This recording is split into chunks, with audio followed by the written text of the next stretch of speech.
On est le 23 octobre, c'est l'épisode 1560 et mon nom est François Lambert. Vous savez tout de quoi qu'on va parler aujourd'hui? Ben non, on va parler, entre autres, d'une épicerie gérée par le gouvernement. Ça vous tenterait, ça? Ben, rêvez pas, c'est une proposition d'un certain parti. Référendum et de parler du Canada comme eux. Eux, hein? Installer des portes dans le métro. On va parler de ça. Est-ce que Davy est un gros BS corpo? On va parler de ça. Le rallye sur BYND, je vais parler de ça. Vous m'avez tout parlé. L'or qui tombe un peu. Un autre essai de monter vers la crypto qui ne marche pas.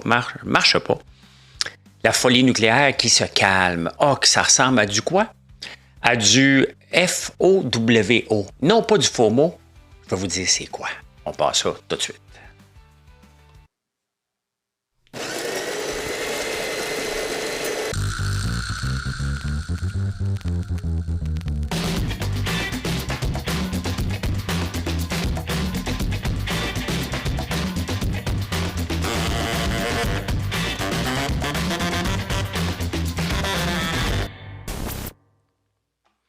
Bien évidemment que j'aurais pu vous parler de Gwyneth Paltrow, mais non. C'est sa fille qui a volé la vedette Apple alors qu'elle est allée chanter avec son père à Nashville. Je vous en parlerai pas plus. C'est Gwyneth qui est intéressante. Je vais revenir encore sur les vidéos de Sora. Je vais vous en montrer un tantôt. Comment on peut l'utiliser à bon escient.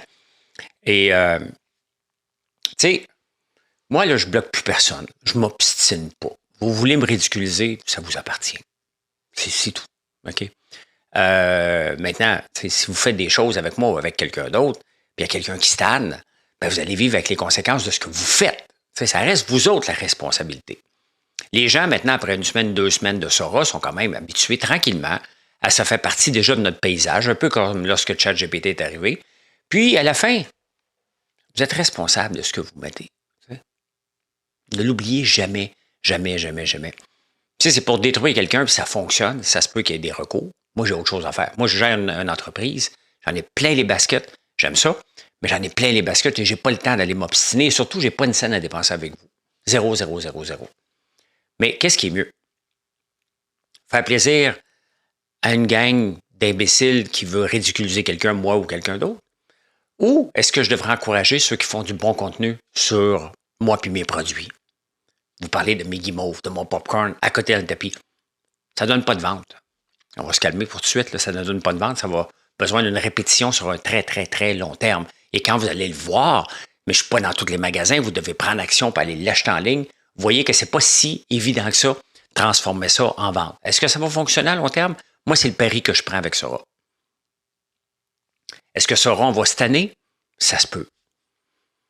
C'est encore une mince partie de la population qui a accès à Sora, donc il ne faut pas l'oublier non plus. Là. C'est très, très, très marginal, les gens qui ont accès. Vous les voyez, les vidéos, mais vous n'en faites pas beaucoup en date. Là, donc. Et les femmes, faites des vidéos aussi. Vous êtes 2-3 à faire des vidéos de moi. Il y en a une, entre autres, qui a acheté le masque à la citrouille pour le visage et qu'elle a décidé de me faire une petite parodie dans le champ de citrouille. C'est bien fait, bien fait. N'ayez pas peur de les publier, les femmes aussi. Vous avez le droit, c'est pour tout le monde, parce que je vois que c'est une majorité d'hommes pour le moment. Et voilà. Abolir le Sénat. Est-ce qu'on devrait abolir le Sénat? Vous savez que moi, mon CV, il est là. Hein? On m'avait demandé à un moment donné de le remplir. Il est là. Bon, là, je ne sais plus s'il est mis à jour. Là. Puis je me suis dit, ce serait... Tu sais, dans le fond, dans la vie, là, si tu as une opportunité, puis tu la saisis, ben, tu peux aller voir. Puis après ça, tu peux toujours démissionner, comme André Pratt a fait, mais il le regrette aujourd'hui. Le problème, le Sénat, là, c'est qu'on en a fait on en a fait des pantins qui ne servent pas à grand-chose. Mais lorsqu'ils servent à grand-chose, on va dire, avec vous autres, fermez votre gueule, on ne veut pas que vous servez à rien. C'est une deuxième chambre. Okay? Soit qu'on la réanime, puis qu'on les fait faire la vraie job de chien de garde. Parce que ne faut pas oublier que les élus vont voter des lois en conséquence d'être réélus. Les sénateurs ne sont pas élus. Ils peuvent mettre un break sur n'importe quoi, ils s'en foutent. Ils sont là jusqu'à 75 ans. Et c'est ça qui est un peu l'avantage. Maintenant, c'est un vestige du passé parce qu'on leur fait faire rien. On leur demande d'approuver ce que le gouvernement en place a fait. J'aurais aimé ça, aller voir si... mais je suis encore jeune, c'est encore une possibilité. Là. Mais pour moi, il y a d'autres débats. Puis le Bloc et l'NPD qui ne savent pas quoi faire.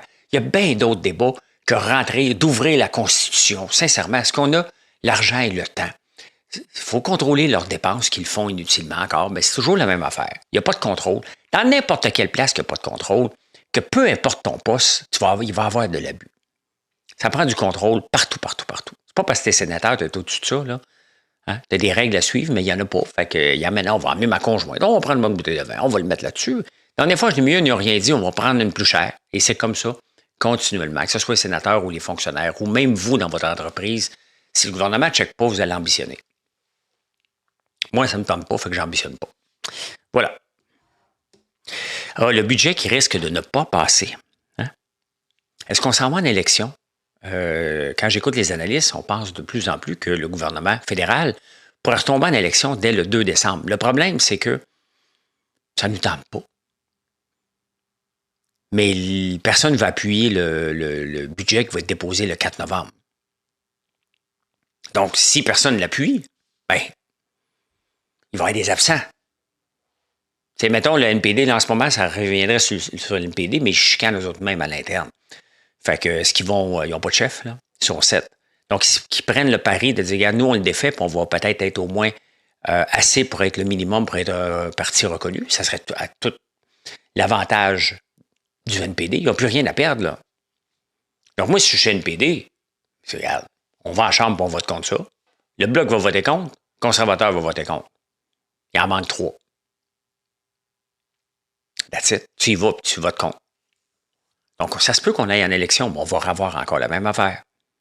Un autre gouvernement minoritaire. Pierre Poilievre ne passera pas. Pierre Poilievre, c'est terminé pour lui dans ma tête, là. Il joue trop à Trump, on ne veut pas de ça. On veut pas de ça. D'accuser, de dire Justin Trudeau devrait être en prison, c'est trop Trump, là. Prends une autre approche, qu'il soit ou non, c'est pas à toi de le dire. Ouvre des enquêtes, puis ta gueule, tu sais. C'était pas le sujet d'actualité. On veut pas ça dans notre société. On veut que ça gère, mais on ne sait pas c'est qui sa maudite équipe à Pierre Poilievre. Donc, pour moi, c'est terminé, ce gars-là. Complètement. Donc, est-ce qu'on va aller en élection? Non. Ça se peut que le taux de participation soit faible.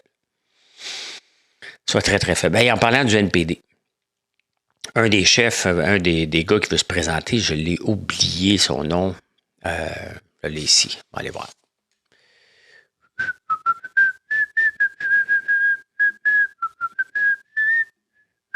Excusez-moi, je sifflote parce que je cherche mes pages. J'ai tellement de pages ouvertes.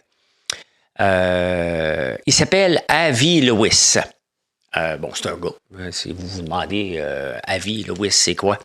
AVI, on ne connaît pas ça. Hein? La première fois que j'entendais ce mot-là, ce nom-là. Lui, il dit, écoutez, pour contrer l'inflation, parce que les grands, ils sont juste 3 à faire de l'argent. Hein? Sobeys, Loblaws et Metro. Au Canada, les grands. Fait que c'est tous eux autres qui font de l'argent. Ils en font beaucoup, beaucoup. C'est vrai qu'ils font beaucoup de milliards de profits. Mais leur marge est seulement de 3,5 %, ce qui est minuscule pour une entreprise. Ils en font beaucoup parce qu'il y a beaucoup d'achats. Hein? La population, en peu de temps, depuis Trudeau, passait de 33 millions à 40 millions. C'est sûr que ces gens-là doivent se nourrir. Oui, ils font de l'argent. Leur marge est petite, par contre. C'est la marge qu'on doit regarder. Fait que lui, il dit, si c'est le gouvernement qui gère ça, lui, il ne fera pas de profit. Hey. Ce ne sera pas son but. Mais oui, mais on va payer les gens des salaires de fou. Hein, ça va être gouvernemental. Qu'est-ce qui est arrivé avec la SQDC? Minute qui était là, bang, il faut s'en aller vers 26 $ de l'heure. Voyons donc. Est-ce qu'on veut le gouvernement? Est-ce que le gouvernement est un exemple de gérer le magasin de choses de détail? Vous voyez pourquoi que la NPD, avec ses idées socialistes puis communistes, ça ne marchera jamais. Que c'est une perte de temps Puis il se dit qu'il peut être au pouvoir. Y a-t-il vraiment quelqu'un qui va voter pour une niaiserie comme ça? Est-ce que le gouvernement vraiment a donné des leçons dans le marché de détail à n'importe quelle entreprise depuis qu'il est là-dedans? On l'a sorti de Petro-Canada, on l'a sorti d'Air Canada. Regardez toutes les commissions des liqueurs, là, parce qu'on peut dire en Ontario, on appelle ça Liquor Board. Non. Je me pose une question existentielle, je n'ai pas la réponse. Est-ce que la Chine joue avec nous en ce moment? Avec le pétrole, on a sorti 64 % du pétrole qui sort de Trans Mountain en Colombie-Britannique, qui passe de l'Alberta, s'en va vers la Chine. C'est énorme. On vient se faire jouer le tour avec les canolas qu'on vendait presque 90% en Chine. Est-ce que la Chine est en train de jouer avec nous pour nous faire plier sur les autos électriques? C'est le fun. On fait de l'argent avec le pétrole. Ils ont sorti 7 tankers au mois de septembre. 64% s'en va en Chine. C'est bon, on a de nouveau débouché, mais ils nous ont bloqués avec le canola à cause des autos électriques. Est-ce qu'ils sont en train de nous dire, venez-vous-en, venez-vous-en, venez-vous-en dépendant de nous? Puis la minute qu'on va être dépendant, il va dire, OK, parfait. Je te coupe. Maintenant, tu vas me laisser rentrer les autos électriques. Pensez-vous? Bon, c'est sûr qu'il y a moins de pétrole qui arrive des États-Unis en ce moment de la Chine. C'est un fait. Mais je trouve que l'augmentation est fulgurante et rapidement, dans un contexte où on se bat pour les tarifs. C'est le fun, mais il faudrait trouver rapidement des nouveaux débouchés pour notre pétrole. Et ça presse. Parce qu'ils vont nous jouer un tour. Moi, si je suis la Chine, je fais exactement. C'est pour ça que je me pose la question, parce que comme homme d'affaires qui veut négocier serré, je dis, viens-t'en. D'un coup que tu es dépendant de moi, parfait, maintenant tu me laisses rentrer les autos électriques. Ils vont rentrer les autos électriques ici. C'est pas de savoir si, c'est de savoir quand.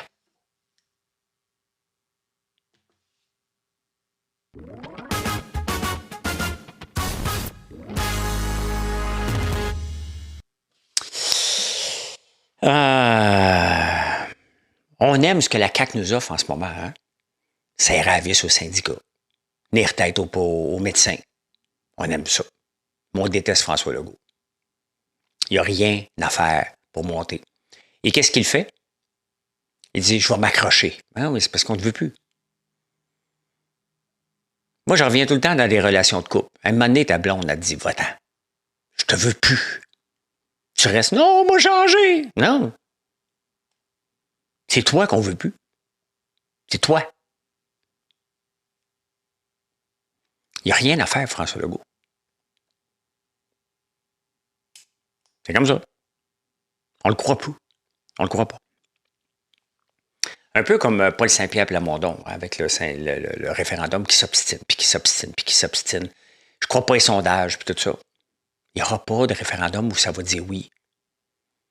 Il y a une équipe de pingouins. C'est ça qu'il y a.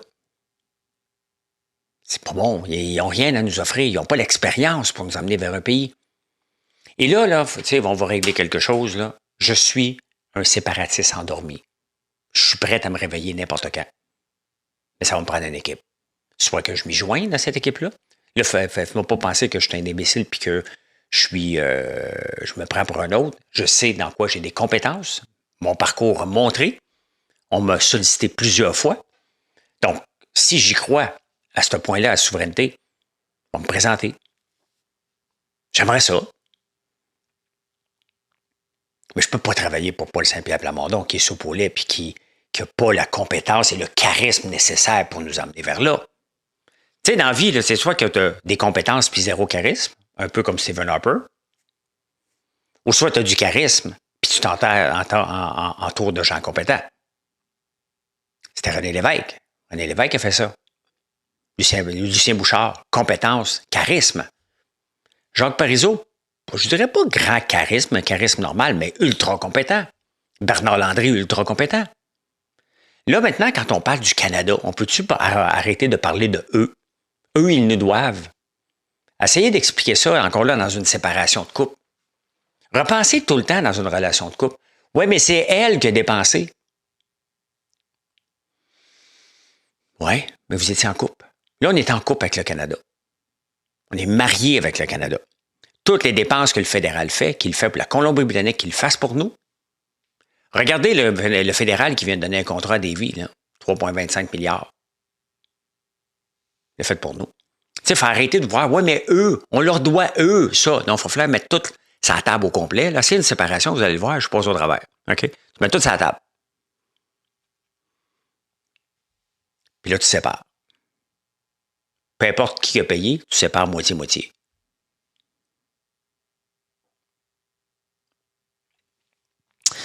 On continue. Mais c'est justement, en parlant de la Lévis, j'ai été voir parce qu'on voit encore beaucoup de Beaucoup de dépenses pour la Davy à Lévis. Les gens de Lévis sont contents. Bon, on va aller voir. Combien ça a coûté, ça, cette affaire-là? C'est bien beau de maintenir des jobs, là. En 2019, 500 millions sur 5 ans d'entretien des frégates. Contrat fédéral. En 2023, un autre contrat de 500 millions au gouvernement du Québec. Là, un autre contrat en 2025 du fédéral de 3,25 milliards. En fait, faillite plusieurs fois, la Davy, là. Et là, le gouvernement québécois vient de faire un cadeau de 325 millions. La question, est-ce que la Davy est un BS corpo?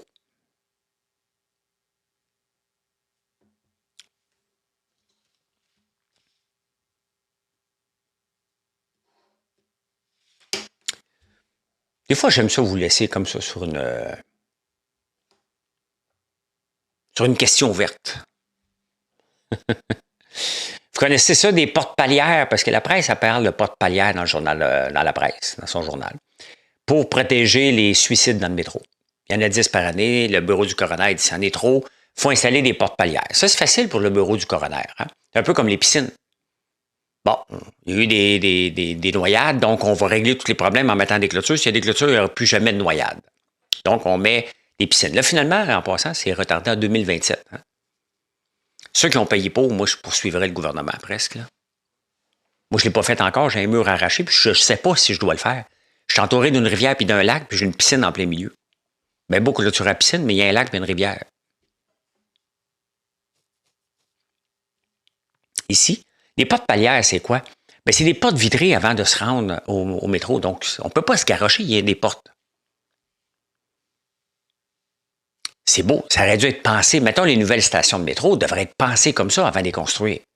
Mais de faire le tour, la STM est cassée comme des clous.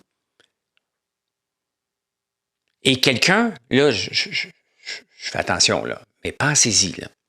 Quelqu'un qui est à bout, il va se présenter dans une place où c'est facile. Passer à l'acte. Il va passer où? Si ça ne marche pas là, il va aller ailleurs.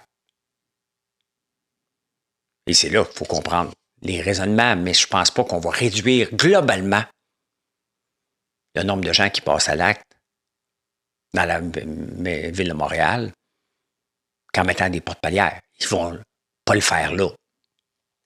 Pas de cette manière-là. Mais oui, pour les nouvelles stations de métro, je trouve que ça a du sens. Mais pas pour les nouvelles, pas pour les anciennes. On n'a pas d'argent pour ça. Et là, c'est sûr que le bureau du coroner va venir blâmer si ça se fait pas. Oui, mais nous autres, on vous l'avait dit. Mais le bureau du coroner, lui, là, il roule tout le temps comme s'il n'y avait pas d'argent. L'argent n'était pas un problème. Il y a la réalité financière et il faut voir dans l'ensemble. Si on fait ça, dans les villes où ça s'est fait, est-ce que le nombre de gens qui passent à l'acte a diminué? C'est juste ça qu'on doit se poser comme question et non pas regarder un endroit spécifique.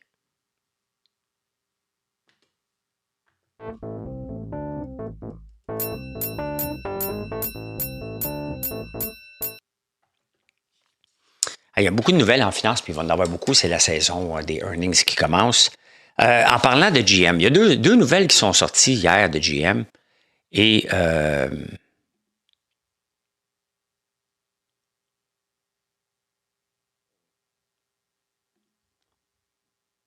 un peu, je cherche. Bon, je ne l'ai pas. Bon, je l'ai. On va juste minimiser ça ici pour pas que ça fasse du son. Bon, parfait. Y a-t-il du son là-dessus? Je ne veux pas bousiller avec une... Non, OK. Je vous amène. Désolé. Parce que j'ai plusieurs affaires pour vous montrer dans mon show, mais je ne veux pas que quelque chose roule en background pendant que je parle non-stop. Bon, on va regarder différents titres, puis je vais vous les expliquer pour ceux qui sont en podcast. GM a eu deux affaires. Le camion Bright Drop, on l'envoie. Je pense Nationex sont ces camions-là sur la route. J'en ai vu d'autres. C'est des beaux camions, mais le monde n'achète pas. C'est trop cher, des camions électriques. Fait que GM va pas seulement arrêter la production pour la déplacer aux États-Unis. Il cancelle le camion, tout simplement. Ça ne marche pas. Les gens ne l'achètent pas. C'est bien beau vouloir électrifier. Puis c'est une bonne leçon qu'on a par rapport à notre mandat de 2035. Les gens ne veulent pas l'acheter. Donc, qu'est-ce qui se passe avec GM? On va aller voir GM. En même temps, GM rapporte des chiffres extraordinaires. ils pourraient investir. Là. Avec les chiffres qu'ils ont, ils pourraient investir massivement dans l'électrification, mais ça ne donne rien, il n'y a pas de clients. Fait que l'action a pris de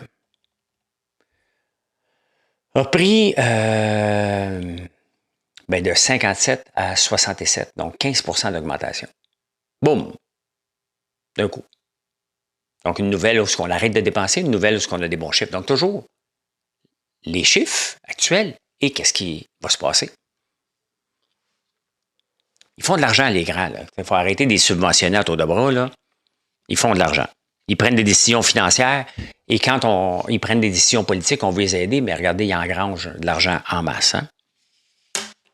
Vous étiez plusieurs à me parler de BYND parce que j'en ai parlé la semaine passée.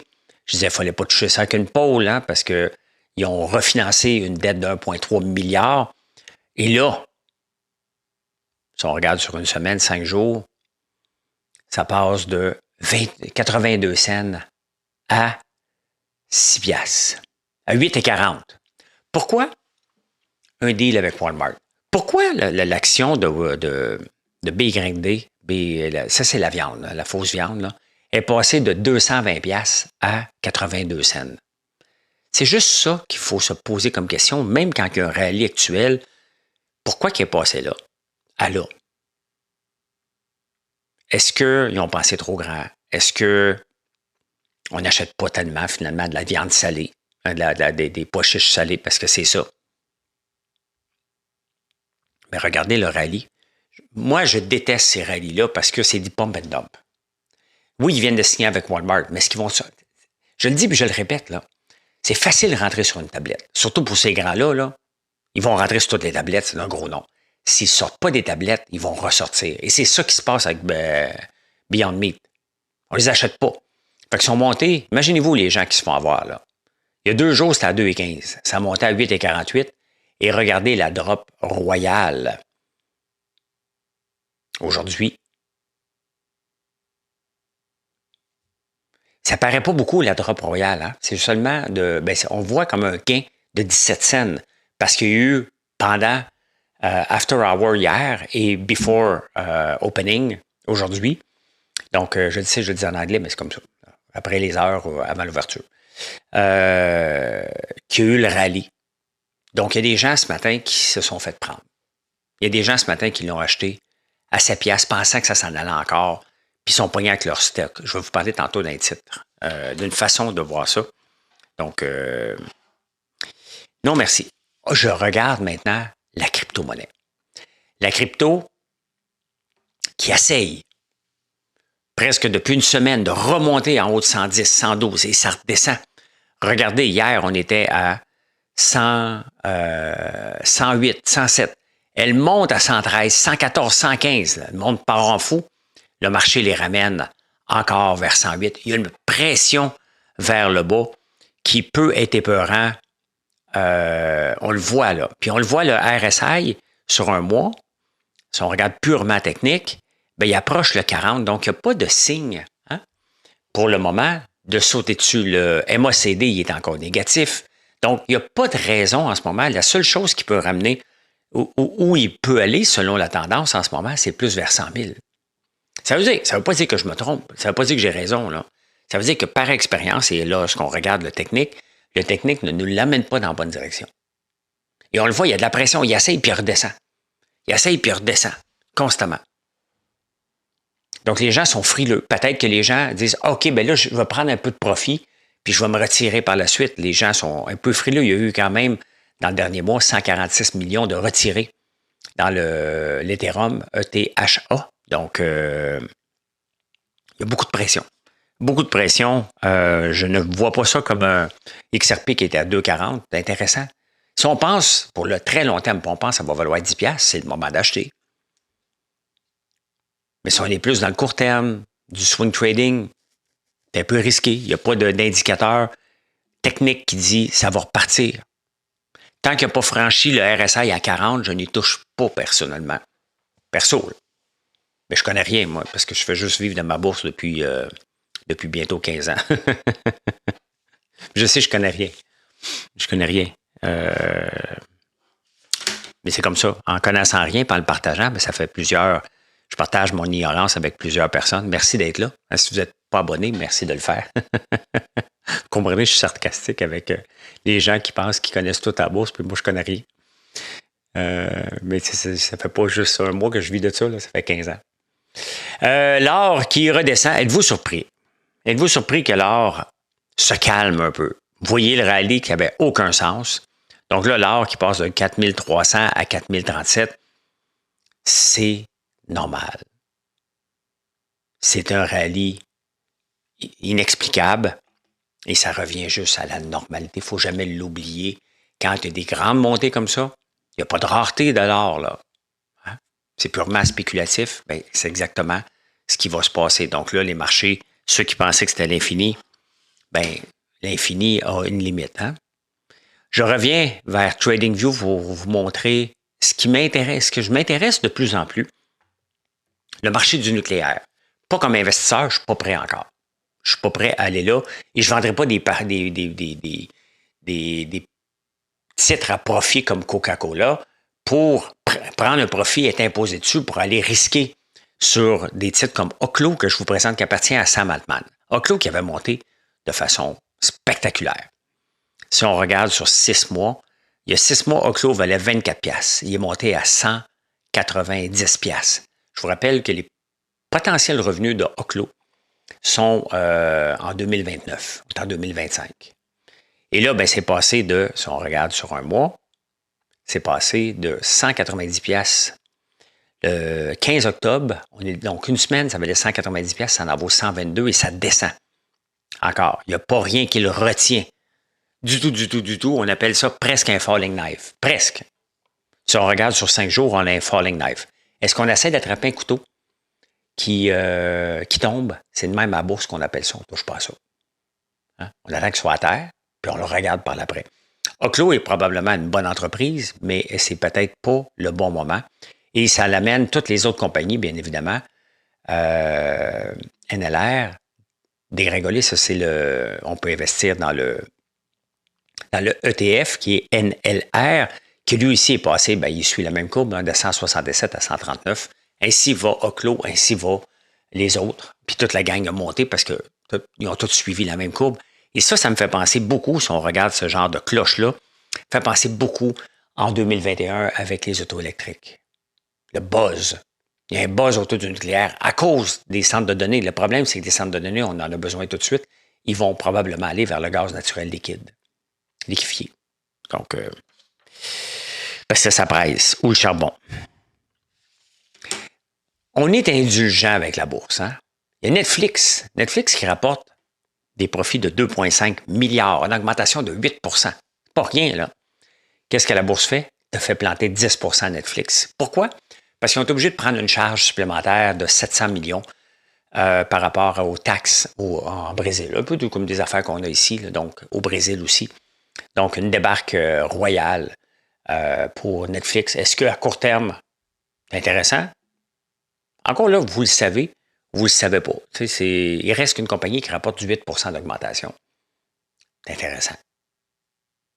C'est intéressant. 8 % par trimestre, là. C'est pas rien. L'inflation.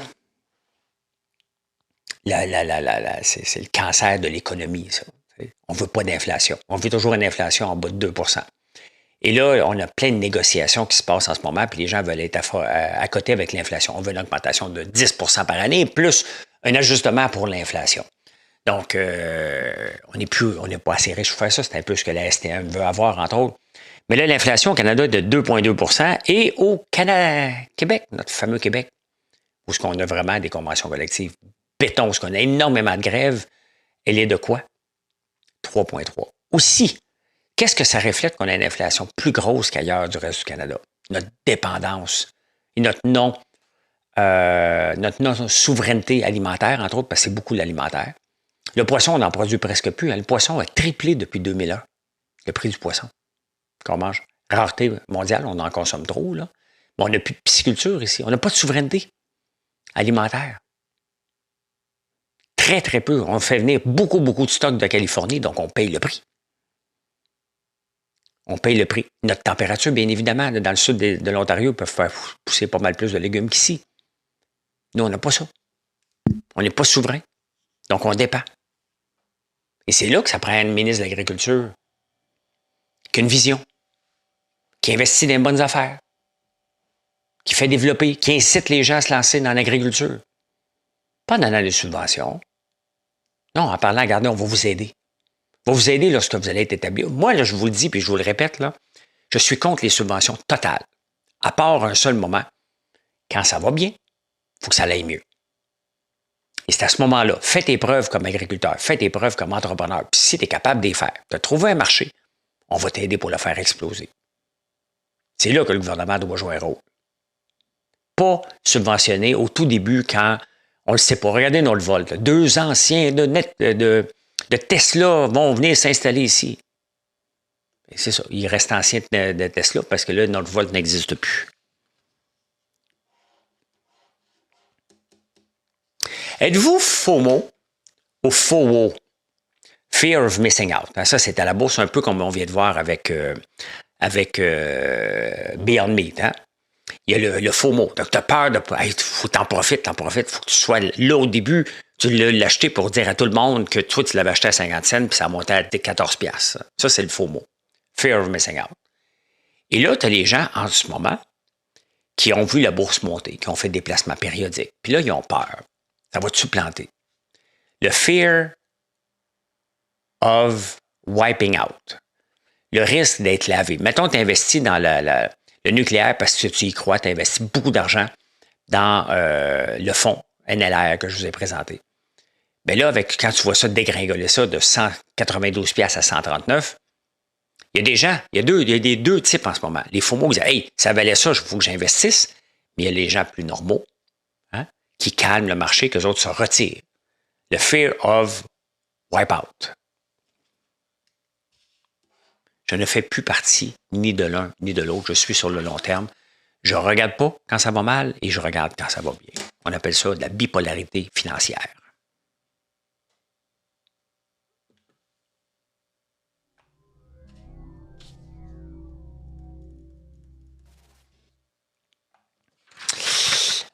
Bon. Hey, aux États-Unis, il se vend 1,5 million de Bibles par mois. Oui, quand même beaucoup. Depuis la mort de Charlie Kirk, 2,4 millions se sont vendus dans le dernier mois.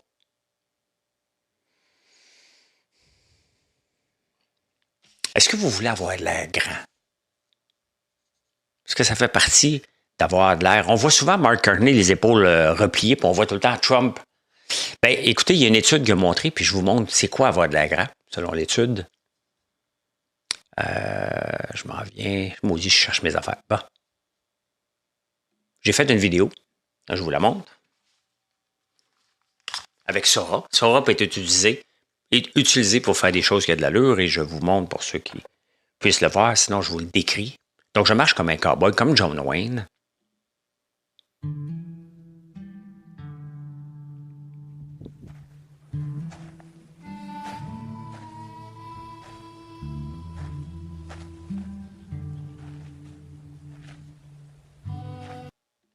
Vous voyez comment je marche? Bon, un peu, ça recommence. Donc, vous voyez comment je marche si vous m'écoutez en podcast, en audio. Bien, c'est de se tenir droit, les épaules par en arrière et le torse doit se promener de gauche à droite, tranquillement, de façon subtile. Et là, vous allez avoir une posture plus grande et plus imposante. Donc, marchez comme un cowboy, mais de façon rassurée. Mission accomplished. Ben, c'est exactement ce que je peux dire, mission accomplished. Et merci d'être là. J'espère que vous avez apprécié. Si vous ne me suivez pas, merci de le faire. Et si vous n'avez jamais visité notre site, www.françoislambert.one. Allez, merci tout le monde. Bonne journée.